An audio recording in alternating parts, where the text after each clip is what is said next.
In this video, we're going to go over Kirchhoff's voltage law, abbreviated KVL. Now, his law states that if you have a closed circuit, the voltages around that circuit must add up to zero. Now, some voltages are positive and others have a negative value. So you need to determine which ones are positive and which ones will be negative. Now, let's say if we have a resistor, and let's say this is at 20 volts and this is at 10 volts. You know that current naturally flows from the direction of high potential to low potential in a resistor. So it flows from positive to negative. Now a resistor consumes energy, and anytime the current flows from a high electric potential to a low electric potential, the energy of the charges that are flowing in that circuit is actually being reduced. Energy is being transferred from the charges to the resistor. So therefore, because the resistor decreases the energy of the charges, we're going to assign a negative voltage to it because it reduced the energy per unit charge. And that's what a volt is.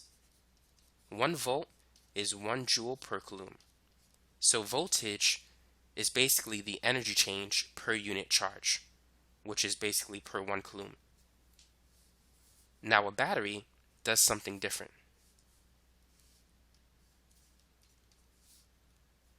In a battery, current can flow from low potential to high potential. So this could be 0 volts and this could be 12. And when you see this, whenever the current is flowing from a low potential to a high potential, that means that the energy of the charges is increasing. And so this is going to create a positive voltage because the battery is transferring energy to the charges.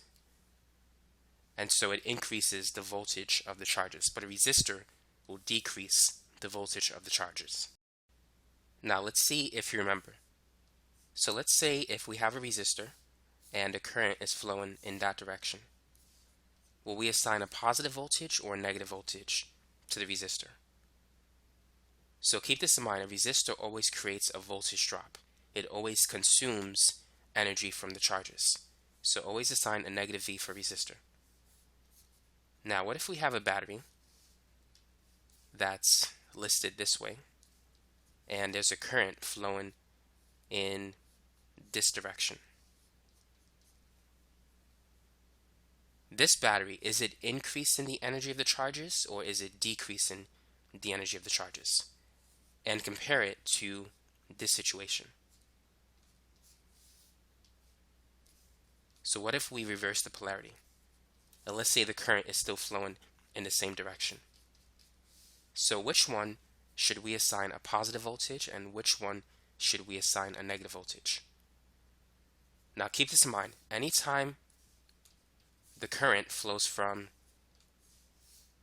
let me put that in blue, a high potential to a low potential, the energy of the charges is being reduced. So it's going to be a negative voltage. Now anytime it flows in the opposite direction, that is from a low potential to a high potential, then the voltage is increasing. The energy of the charges is increasing. So looking at this diagram, the current is flowing from positive to negative. So it's going from a high potential to a low potential. So this battery reduces the energy of the charges. Now for this one, it's going from a low potential to a high potential. So it's increasing the energy of the charges. So we should assign a positive V to this value and a negative V to this battery.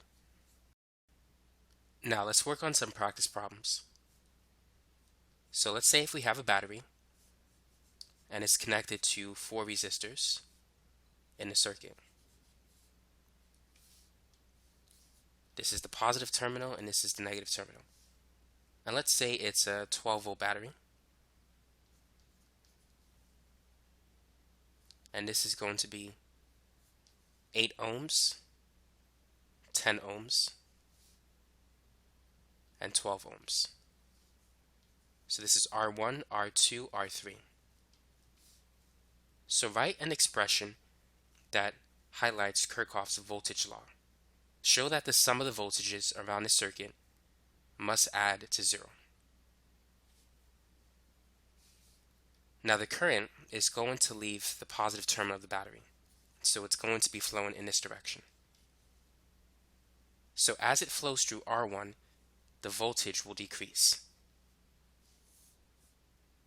But the battery, notice that the current flows from the negative terminal to the positive terminal of the battery. So the battery supplies the energy to the circuit. So I'm going to put positive VB for the voltage of the battery. And then negative V1, that's the voltage drop across R1. And R2 also creates a voltage drop. And R3 will also create a voltage drop. And based on Kirchhoff's voltage law, the sum of all the voltages in a circuit must add up to 0. Now let's use that equation to calculate the current in a circuit. So the voltage of the battery is 12 volts. Now we know that V is equal to IR. And so the current is the same in this circuit because there's only one path for the current to flow.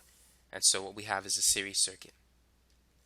So V1 is going to be I times R1. And R1 is 8 ohms. So we can say that V1 is 8 times I.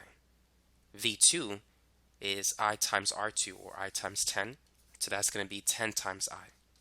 V3 is going to be 12 times the current that flows through it, which is I. So now we can add these like terms. Negative 8 minus 10, that's negative 18, minus 12, that's negative 30. So this is going to be negative 30I. Now let's move this to that side. So we have 12V is equal to 30I. And then let's divide both sides by 30. So the current that flows in this circuit is 12 volts divided by 30 ohms. And that's equal to 0.4 amps. Now let's say the electric potential at this point is 0 volts. Let's calculate the electric potential at these points. So what is the electric potential at point A, B, and C? So notice that the potential difference of the battery is 12 volts. And so since this is a positive sign, A has to be higher than this point. So at point A, the voltage is, or the potential is 12 volts. Now what is the potential at point B? So we need to calculate the voltage drop across R1.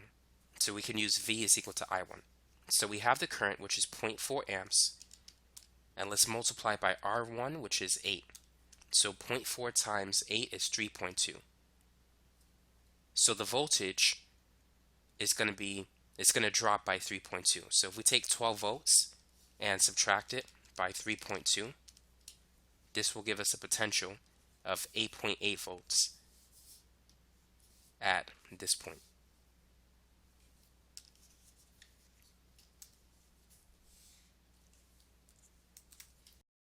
Now, if you want to show the work, here's what you can do. So we're going to start with this equation, Ohm's law.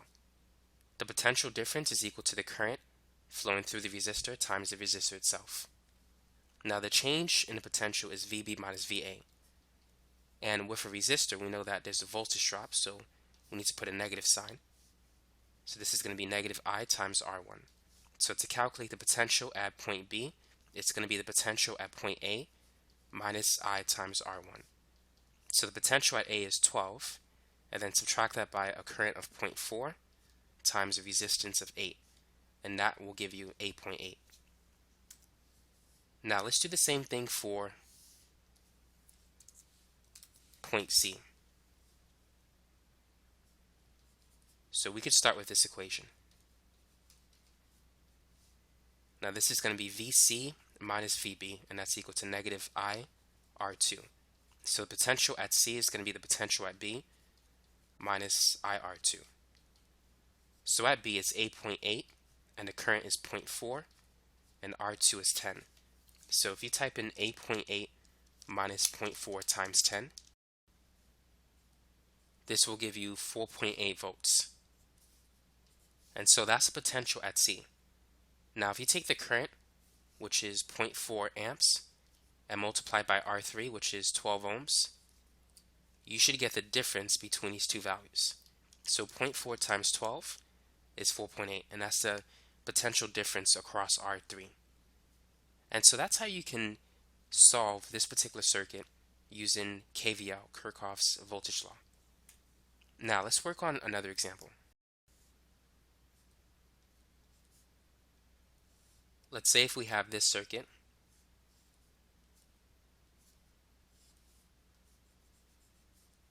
this is going to be a 50 ohm resistor, which we'll call R1, and R2 is a 30 ohm resistor.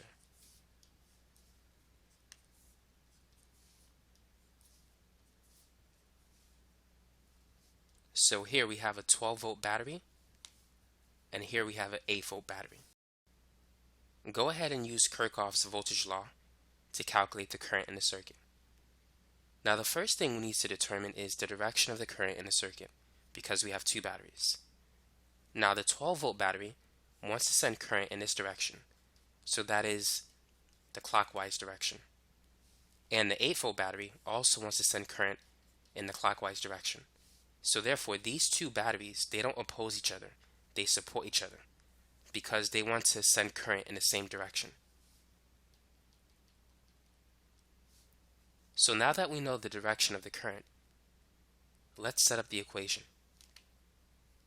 So let's call this VB1 and VB2. So the current flows from low potential to high potential for VB1. So therefore, VB1 increases the energy of the charges. So we're going to assign it a positive voltage.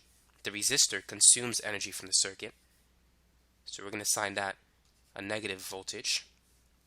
Now current flows from the negative terminal to the positive terminal, so therefore the battery increases the energy of the circuit. So that's going to be plus VB2, and then this resistor will consume energy from the circuit, so that's going to be negative V2. So VB1 is 12. We can replace V1 with I times R1, so that's I times 50, or simply 50I. VB2 is positive 8, and V2, that's going to be I times 30, or 30I.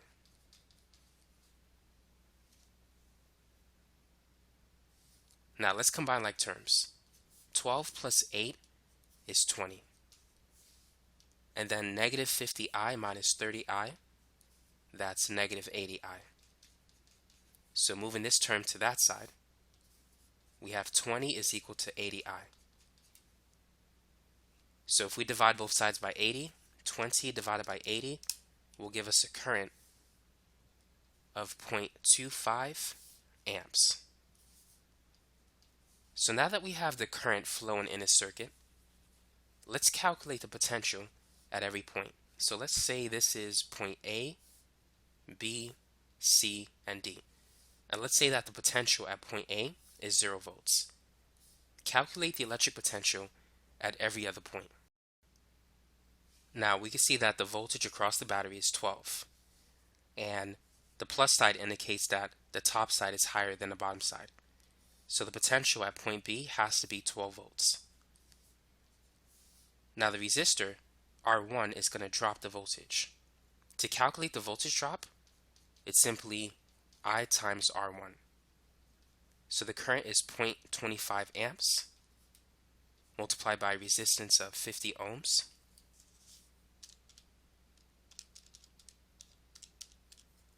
And so the voltage drop there is 12.5 volts. So 12 minus 12.5, this is going to be negative 0.5 volts at point C. Now you could set it up the way we did in the last problem. You could say that the voltage drop is I times R1, but with a negative sign, because it decreases the voltage. And VC minus VB is equal to negative I times R1, so you could say that VC is VB minus I times R1. So VB is 12, I is 0.25, and the resistance is 50 ohms. So 12 minus 0.25 times 50, this will give you negative 0.5 volts. So that's the potential at point C.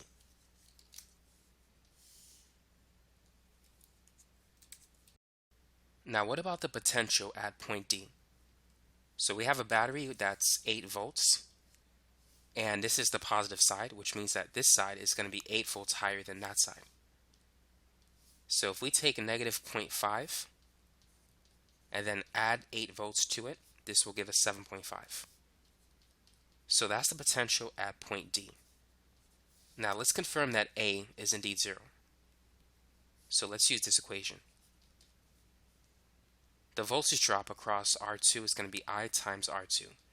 And so VA minus VD, because we're going from D to A, that's equal to this value. So VA is going to be VD minus IR2. So VD is 7.5, the current is 0.25, and R2 is 30. So if you type in 7.5 minus 0.25 times 30, this will give you 0, the potential at point A. And so it goes to show that Kirchhoff's voltage law does work. The sum of all the voltages in the closed circuit will always add up to 0. Let's try another example, but one with a lot more stuff in it.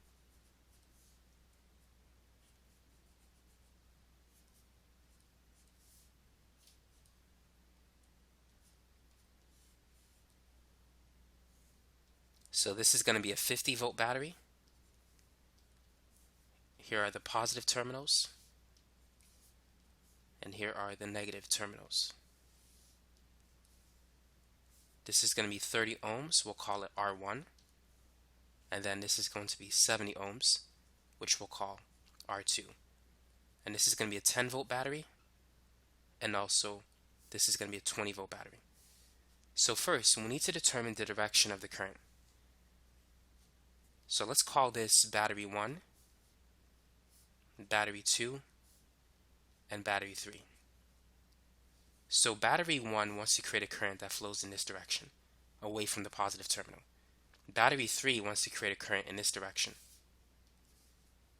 and that is a counterclockwise current. This is a clockwise current. So those two batteries oppose each other. And this battery wants to generate a counterclockwise current.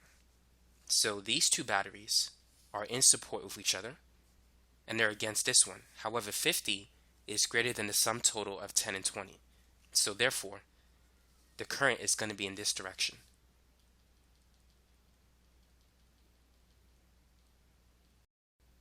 Now let's go ahead and calculate the current.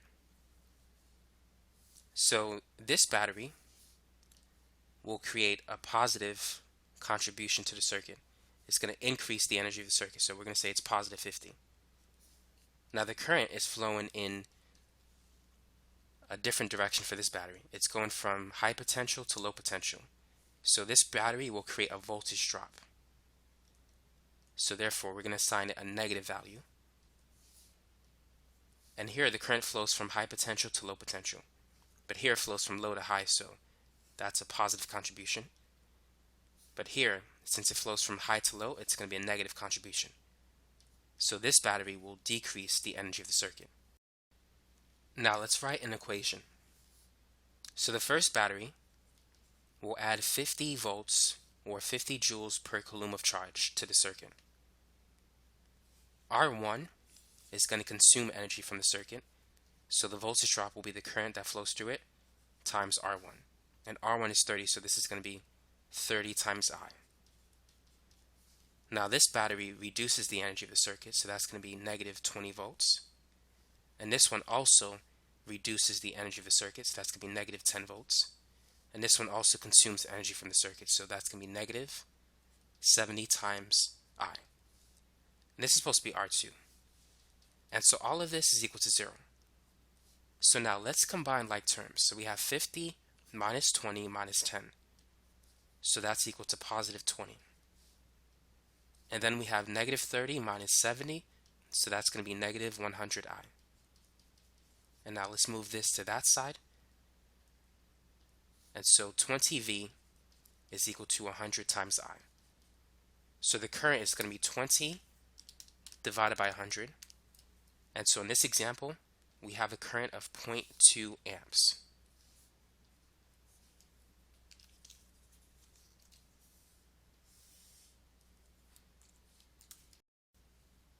Now let's call this point A, B, C, D, and E.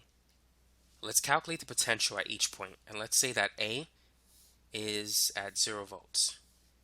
So B has to be 50 volts higher because that battery provides energy to the circuit. So this is going to be at 50 volts. Now let's calculate the voltage drop across the 30 ohm resistor. So it's going to be a current of 0.2 amps times 30 ohms.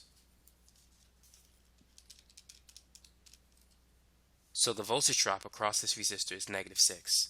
So if the potential is 50 at B, then at point C, it's going to be 6 volts less. It's going to be 44 volts.